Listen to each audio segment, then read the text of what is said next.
देखिए, ये कोविड का एक सब वेरिएंट है JN.1। और ये जैसे हमारे पास बीच में सब वेरिएंट्स कई सारे आए और आते रहेंगे, आगे भी आएंगे, ये उस तरह का सब वेरिएंट है। ये वायरसेस अपना रूप बदलता रहता है और ये नए नए सब वेरिएंट आते रहते हैं। डजंट मीन कि ये उतना ही सिवियर होगा और उतना ही घातक होगा। इसका केवल मतलब ये है कि वायरस ने थोड़ा अपने आप में म्यूटेट किया है। जी। तो सर जैसे कि अभी हम देख रहे हैं कि केसेस उतने नहीं हैं कोविड के, लेकिन ये नया वेरिएंट है, तो कितना अलर्ट होने की या घबराने की जरूरत है या नहीं? देखिए, जब भी किसी भी वायरस का कोई सब वेरिएंट या नया म्यूटेंट वेरिएंट आएगा तो उसका इन्फेक्टिविटी थोड़ी बढ़ी भी होती है। तो इसी की सेम यही कहा जा रहा है कि इसकी इन्फेक्टिविटी ज़्यादा है, ज़्यादा लोगों के अंदर ये फैलेगा, बट डजंट मीन कि ज़्यादा सिवियर होगा। ज़्यादातर लोगों को इसके अंदर जो अब तक रिपोर्टेड है माइल्ड सिम्टम्स हैं, खांसी, जुकाम, सर दर्द होना, बुखार, गला खराब, यही सिम्टम्स हैं ज़्यादातर लोगों के अंदर और माइल्ड हैं, 4-5 दिन में ठीक हो रहे हैं। जो हमारे पास जानकारी इस वेरिएंट के बारे में चाइना से या सिंगापुर से या यूएस के एक्सपीरियंस से है, वो ये एक्सपीरियंस यही है कि एक सब वेरिएंट है लेकिन एक माइल्ड वेराइटी है। हाँ, कोई भी नया वेरिएंट आएगा तो हमें थोड़ा जागरूक होने की ज़रूरत है और हमें टेस्टिंग थोड़ी बढ़ानी पड़ेगी और हमें इसका इन्फेक्शन को कंटेन करने के लिए थोड़ा आइसोलेशन या हमें थोड़ा प्रिकॉशंस लेने होंगे। जी। इसके सिम्टम्स हैं, अगर आपको जानकारी मिल रही है, क्या सिम्टम्स हैं देखिए, इसके? सिम्टम्स वैसे ही हैं जैसे पहले कोविड में थे कि बुखार है, गला खराब, जुखाम, सर दर्द, बॉडी एक, लूज मोशंस कुछ कुछ लोगों को। बेजर सिम्टम्स यही हैं। कुछ ही लोगों को ये सांस में दिक्कत कर सकता है या कर रहा है, लंग्स के अंदर निमोनिया बहुत कम केसेस के अंदर इस वेरिएंट के अंदर हो रहा है। तो ये वही सिम्टम्स हैं जो पहले कोविड में थे, बट ये सिम्टम्स धीरे धीरे ज़्यादा माइल्ड हैं बजाय इसके कि वो सिवियर ऑक्सीजन डेफिशिएंसी वाले सिम्टम्स आए। जी। तो सर जैसे कि हमें ये, तो क्या आने वाले दिनों में केसेस ज्यादा देखने को मिल सकते हैं, बढ़ सकते हैं सीवियरिटी? पॉसिबल है। देखिए, एक अगर हम लाइफ साइकिल या साइकिल ऑफ वायरल इन्फेक्शंस को देखें तो उस हिसाब से साइकिल में जैसे वेरिएंट्स आते हैं तो उसकी वजह से इन्फेक्शन बढ़ता है, केस नंबर ऑफ केसेस बढ़ते हैं। तो पॉसिबल है कि नंबर ऑफ केसेस बढ़ें, लेकिन क्योंकि ये माइल्ड होंगे ज़्यादातर लोगों में, इसलिए या तो अनडिटेक्टेड या डिटेक्ट होने के बाद भी इनसिग्निफिकेंट वे के अंदर ये वेरिएंट भी निकल जाना चाहिए, ऐसा मेरा अनुमान है। जी। सर इसके अलावा अगर हम देखें तो इसके लोगों को कौन से सिम्टम्स दिखाई दें जबकि उन्हें अलर्ट हो जाना चाहिए और उन्हें देख के डॉक्टर्स के पास जाना चाहिए इस समय?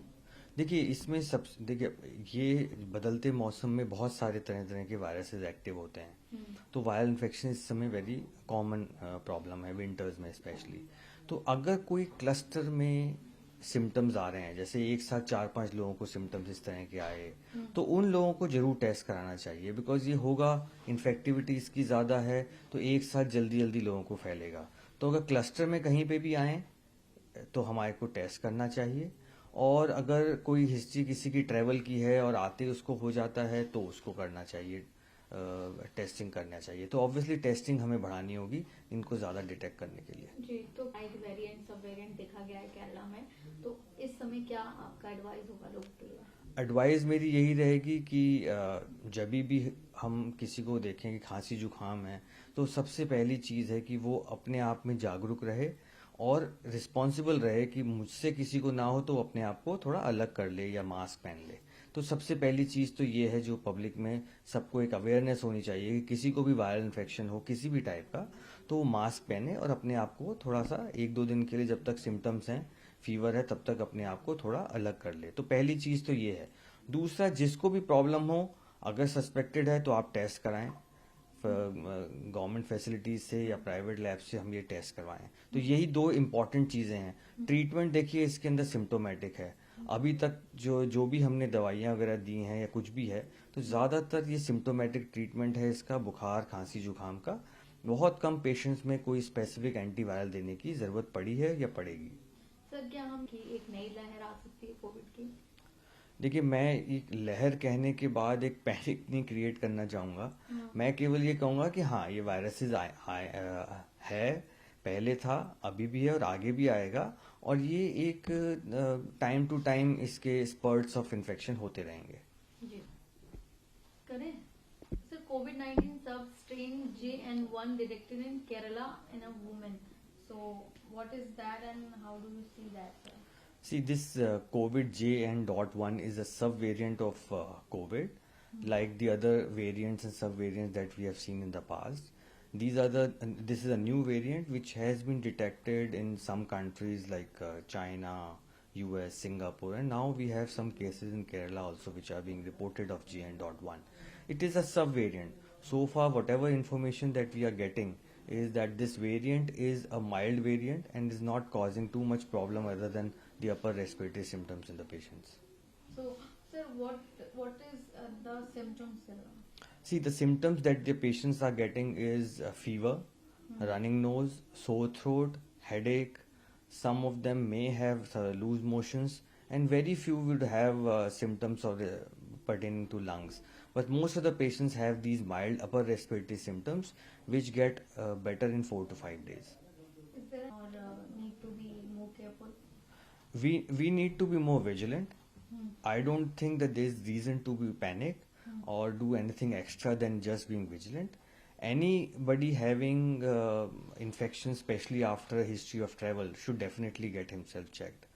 And till we have a report, it would be wise enough to keep yourself little isolated from the other family members of contacts. So that is what is the thing at present. So now there is so many kind of infections. So how we can identify this variant and what kind of symptoms then we see and need to be alert and need to go to the doctor. So See, whatever our experience in the past with COVID infections has been, that these infections are very contagious. So they spread very fast and they happen in clusters. So a lot of people would have infection at a go.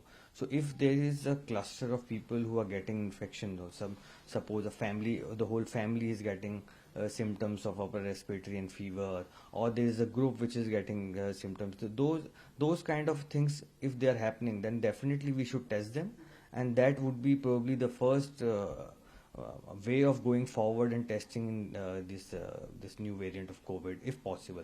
And then we have to see whether they have COVID or any other viral infection. So symptoms are almost very common with other viral infections. They may be slightly more severe.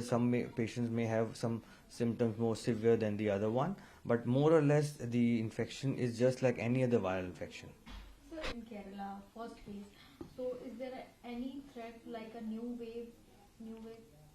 I don't think I would be wise enough to say that the new wave of COVID is coming. I would say just a new subvariant has come up.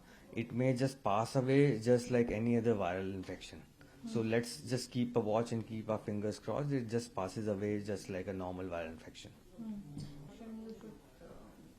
Precaution, my advice to people would be that if somebody has a viral infection, fever or running or sore throat, first thing is that he should cover himself up, especially wear a mask, so that the chances of spreading.